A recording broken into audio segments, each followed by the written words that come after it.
Bonne journée les pirates, j'espère que vous allez bien, moi ça va bien.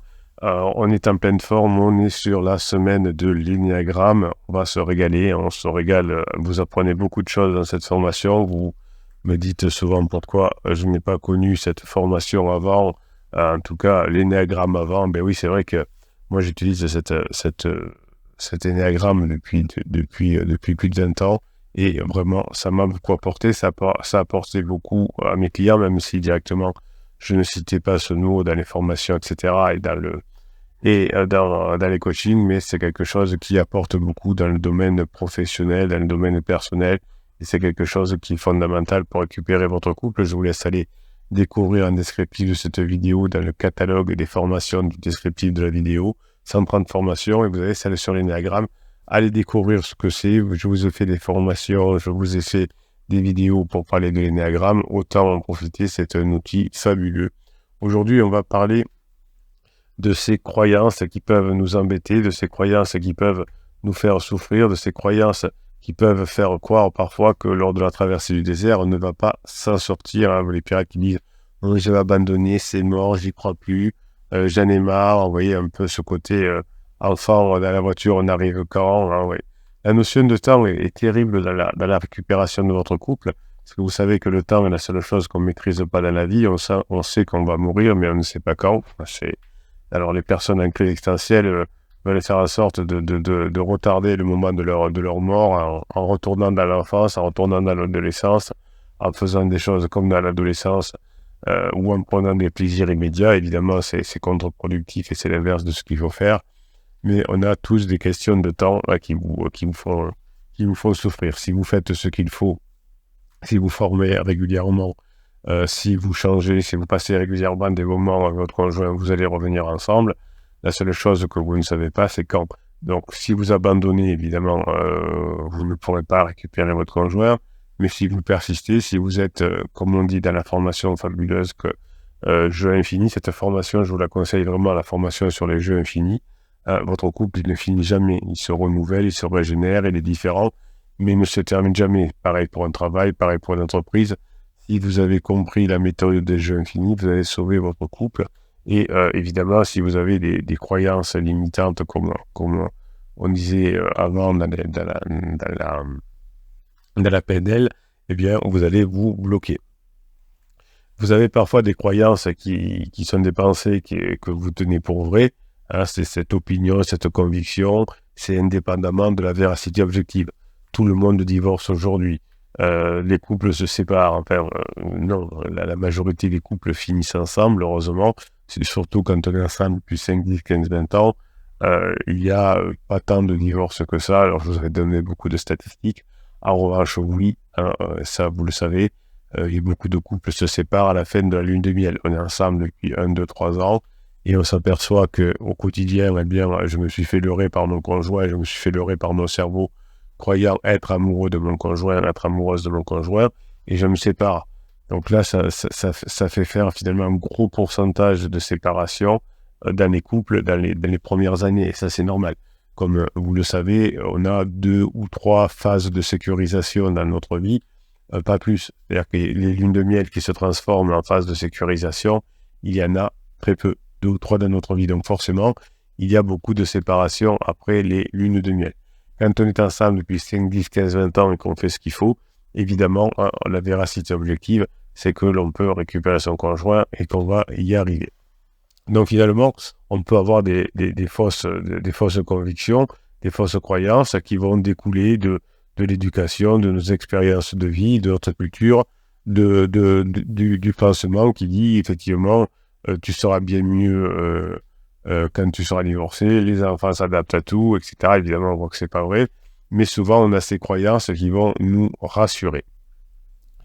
Vous avez des croyances dans votre cerveau qui se sont enracinées depuis l'enfance à travers des messages de vos parents, de vos enseignants, de votre entourage, du type je dois toujours faire plaisir à mon conjoint doit subvenir à mon bonheur, les hommes fonctionnent comme ça et les femmes fonctionnent comme ça, etc. Et puis, on a des succès et des échecs qui viennent les confirmer ou les infirmer, et surtout des choses que l'on ressent ensemble. Aujourd'hui, votre conjoint pense peut-être que votre couple est mort, qu'il ne reviendra pas, etc. Parce qu'il a cette croyance qui est souvent corroborée et souvent confirmée par des disputes, par des interdits que vous commettez, par du cortisol que vous créez chez votre conjoint en lui créant du stress. Donc tous les individus chassent leur stress, essayent de s'éloigner de leur stress et de s'éloigner de leur stress le plus rapidement possible. Donc si vous saoulez votre conjoint, si vous voulez pleurer, si vous voulez le convaincre, si vous voulez lui dire qu'il a tort d'être avec pansement, vous allez forcément enraciner la croyance que c'est mort entre vous. Mais si vous faites vivre de nouveaux affects avec votre conjoint, parce que vous mettez en application ce que vous apprenez dans les formations, évidemment vous ne pouvez pas le sortir de votre chapeau comme ça, il faut l'apprendre.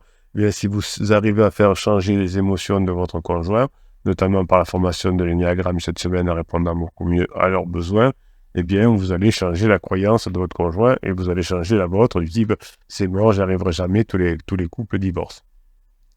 Donc finalement, tous les succès que vous allez avoir avec votre conjoint vont changer dans un premier temps la croyance du type c'est mort, mon conjoint il est tout nul, j'ai pas envie d'être avec lui, les pansements est magique. Et puis au fur et à mesure, on va s'apercevoir effectivement que votre conjoint va infirmer ce qu'il pensait, pansement est merveilleux et mon conjoint est tout pourri, et vous allez inverser les situations en petit à petit, pansement devient tout pourri et mon conjoint est merveilleux. Et au fur et à mesure que vous allez créer des choses positives avec votre conjoint, vous allez confirmer effectivement dans l'esprit de votre conjoint, dans le cerveau de votre conjoint, vous confirmez que vous avez changé et que vous êtes extraordinaire. Pendant ce temps que vous vous rapprochez à votre conjoint, mathématiquement, ça s'éloigne avec pansement, puisqu'on n'a plus besoin de pansement. Pansement commet à ce moment-là beaucoup d'erreurs, beaucoup d'interdits, commence à saouler votre conjoint, et le fait que pansement est tout pourri se confirme dans l'esprit de votre conjoint.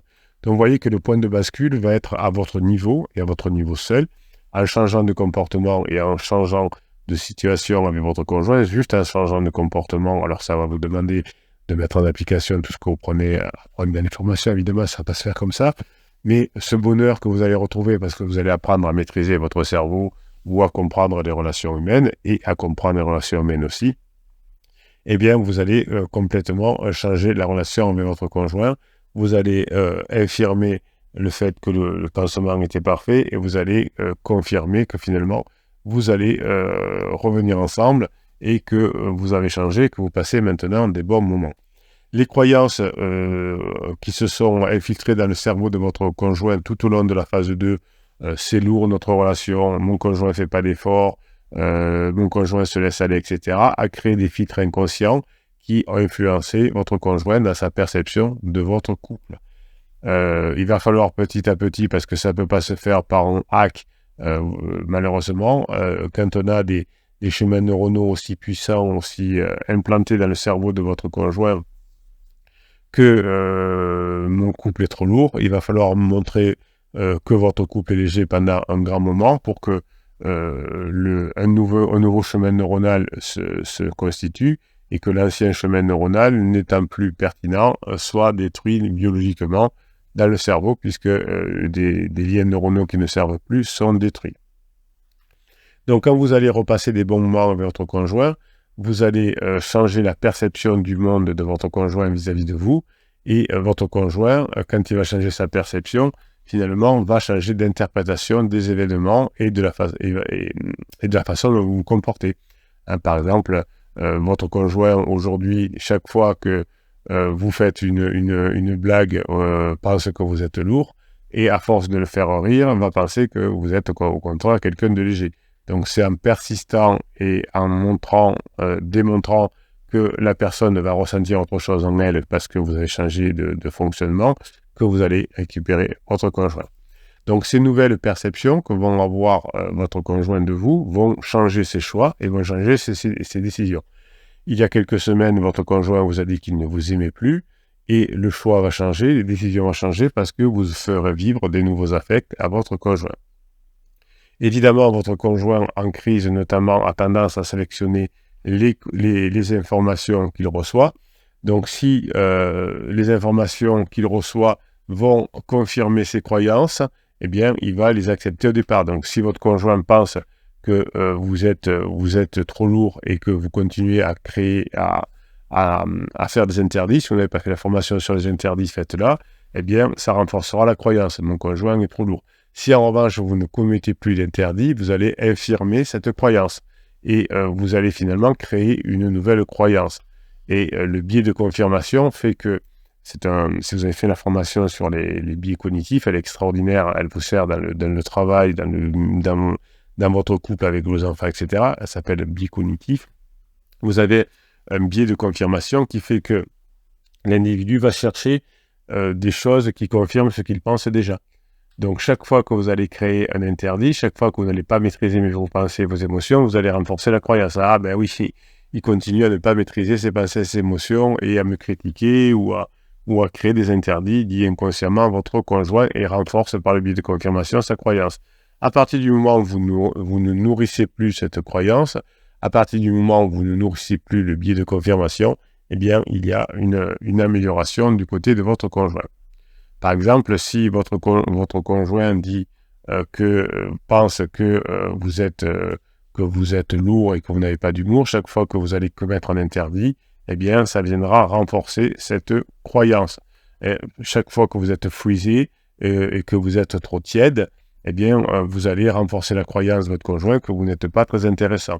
En revanche, quand vous allez devenir intéressant, quand vous allez savoir susciter le désir de votre conjoint, eh bien, ça va changer la vie de votre conjoint, car il va voir que ce qu'il vit aujourd'hui ne correspond plus à ses croyances, évidemment, et donc là, la croyance va diminuer et va s'estomper, et une nouvelle croyance va s'estomper. Donc, le pire danger, c'est votre croyance en vous, hein, qui vous enferme dans une vision négative de vous-même, des autres et du monde. C'est foutu, j'y arriverai pas, mon conjoint m'a dit qu'il ne reviendrait jamais, et ça va du coup créer une fausse croyance chez vous que le déclaratif est quelque chose qui ne change jamais, alors que le déclaratif change tout le temps. Aujourd'hui j'ai froid, demain j'ai chaud. Ça ne veut pas dire que j'ai changé mon cerveau, ça veut dire que le contexte a changé.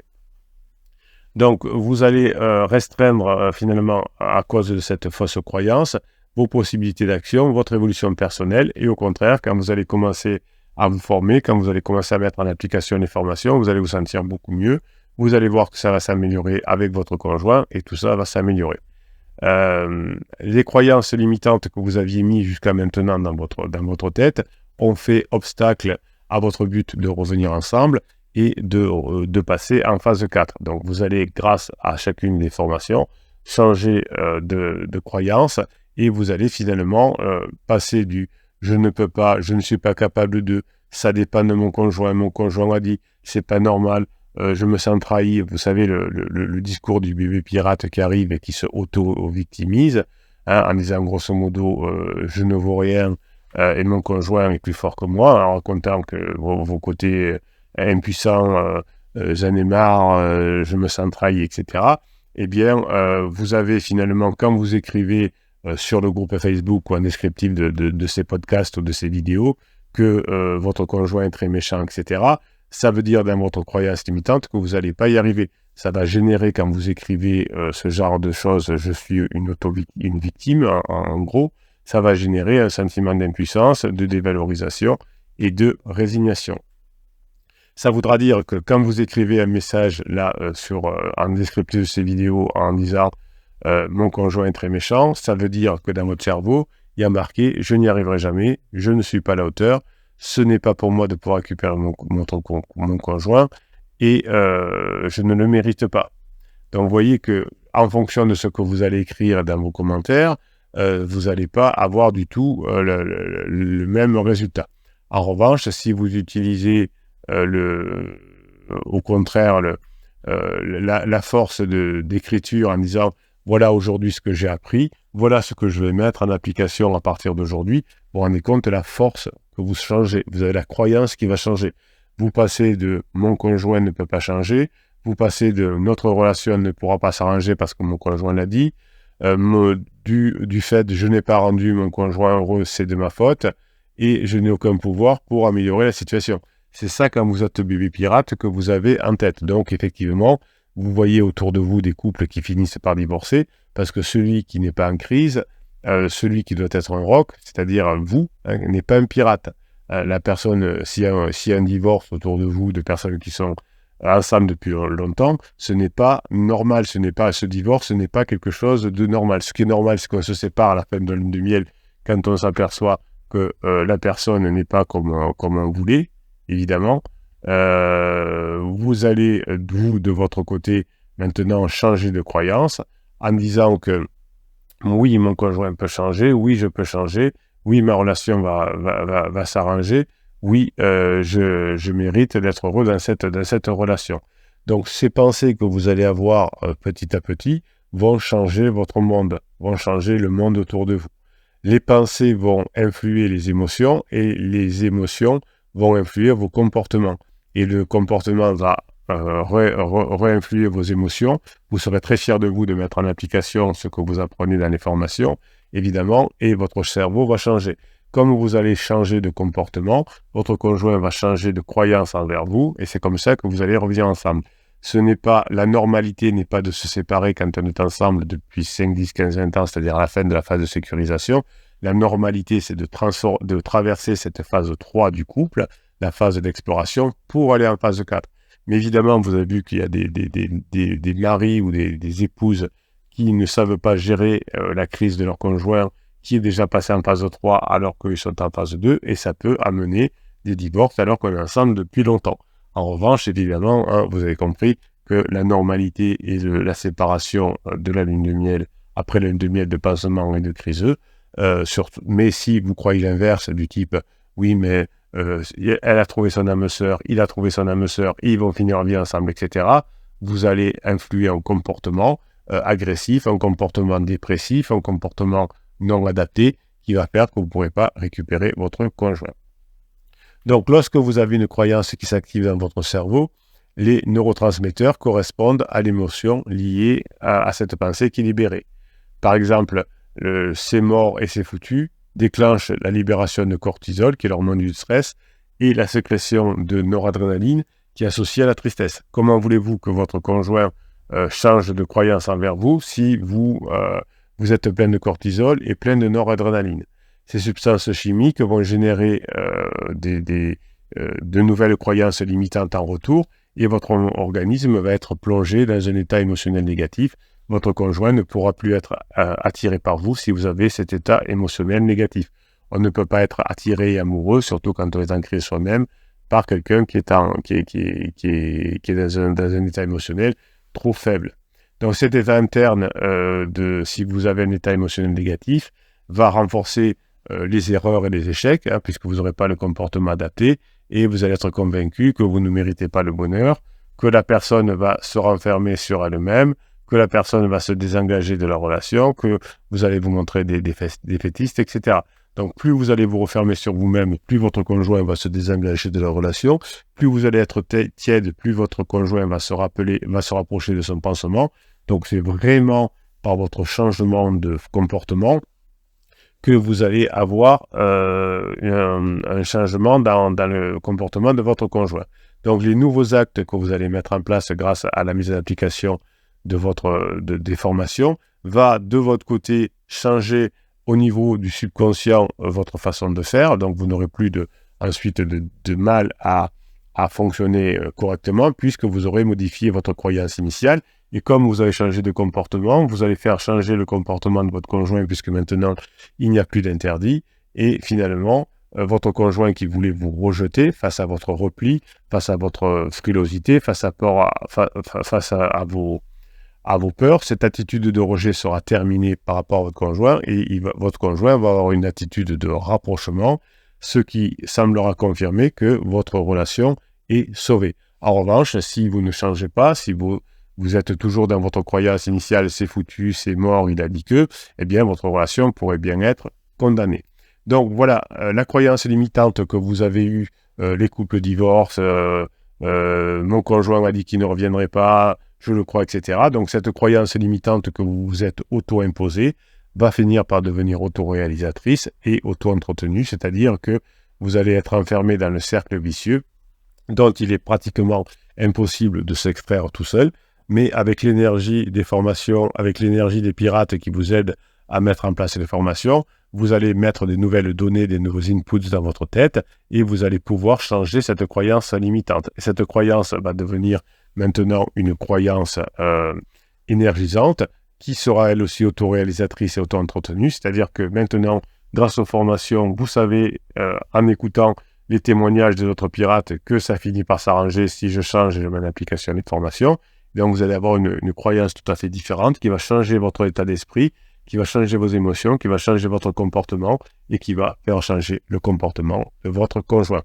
Vous avez la balle entre vos mains. Est-ce que vous êtes prêt à changer? Est-ce que vous êtes prêt à montrer à votre conjoint que vous avez changé? Est-ce que vous êtes prêt à faire repasser des bons moments à votre conjoint? Est-ce que vous êtes capable de changer de croyance? Si oui, vous allez, dans la normalité des choses, récupérer votre couple et passer en phase 4, puisque le couple est ensemble depuis 5, 10, 15, 20 ans. C'est normal qu'il sorte de la phase 2 de sécurisation, qu'il passe par la phase d'exploration et ensuite qu'il aille vers la phase 4. C'est la normalité. La normalité, c'est pas la séparation. La crise de couple, c'est pas la fin du couple, comme la crise d'adolescence n'est pas la fin de la vie. C'est un point de passage. Donc la crise de couple, c'est un point de passage. En revanche, évidemment, pour la plupart des lunes de miel, ça se termine mal puisque c'est très aléatoire. Souvent, on ne voit pas les défauts de l'autre. Et quand on voit l'autre tel qu'il est, il y a peu de chances qu'il soit comme on voulait. Donc notamment, quand votre conjoint est toujours en couple avec vous ou est séparé récemment et n'a pas fait la période de deuil, il est pratiquement impossible de créer une relation durable. Donc tout va passer par vous, par votre travail, par votre changement, par la mise en application de ce que vous apprenez. Vos émotions vont changer, votre comportement va changer, le comportement de votre conjoint va changer, et c'est comme ça que l'on revient ensemble. C'est vrai que quand notre conjoint nous annonce qu'il ne veut plus être avec nous, qu'il ne nous aime plus, etc., ça peut être très perturbant. On peut être au fond du trou, on peut avoir un choc traumatique. Vous voyez comment arrivent les bébés pirates. Si vous relisez vos premiers messages quand vous êtes arrivé dans la communauté, dans la team, dans la famille des pirates, quand vous avez mis les premiers messages sur YouTube ou sur Facebook, quand vous les relisez après avoir fait quelques formations, vous allez vous dire, effectivement, avec cet état d'esprit, je n'aurais pas pu récupérer mon conjoint. Si je récupère mon conjoint aujourd'hui, c'est parce que j'ai changé mon état d'esprit. Je vous souhaite la journée que vous méritez, mes pirates adorés. Je vous kiffe. Croyez en vous. Mettez en application ce que vous apprenez dans les formations et revenez en couple. C'est la normalité de la phase